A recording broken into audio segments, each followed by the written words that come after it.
দেখে নৌকার মধ্যে কুড়াল, ফরহাদের মস্তক কেটে গেছে।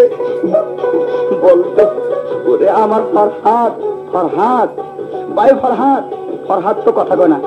ফরহাদ কেন অভিমান করেছ? কথা কও, একবার সিঁড়ি বলে ডাক দাও, আমি দেখো তোমার সিঁড়ি এসছি। ফরহাদ কথা বলে না। মহারাজ কোনদিন কথা বলবে? বলে না। বলো।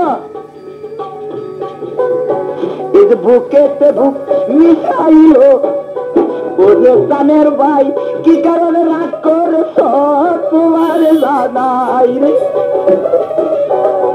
বুকের সঙ্গে বুক প্রাণে মিশাইলো, জন্মের মতো একবার সিঁড়ি কইয়া ফরহাদ তুমি যে ডাক দিও রে।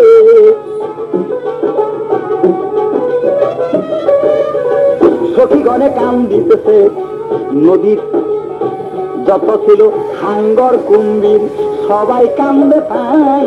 হায় হায় যেমন প্রীতিকে কইরাছে ও গো দয়াল সাই। গলাতে গলা মিশাইলো, গড়াগড়ি করে হঠাৎ কইরা লাশ লইয়া সিঁড়ি নদীতে ঝাঁপ মারে রে। গলা গলা মিশাইয়া আয়া ফরহাদের গলা ধরে সিঁড়ি পানির যায় পড়িয়া রে।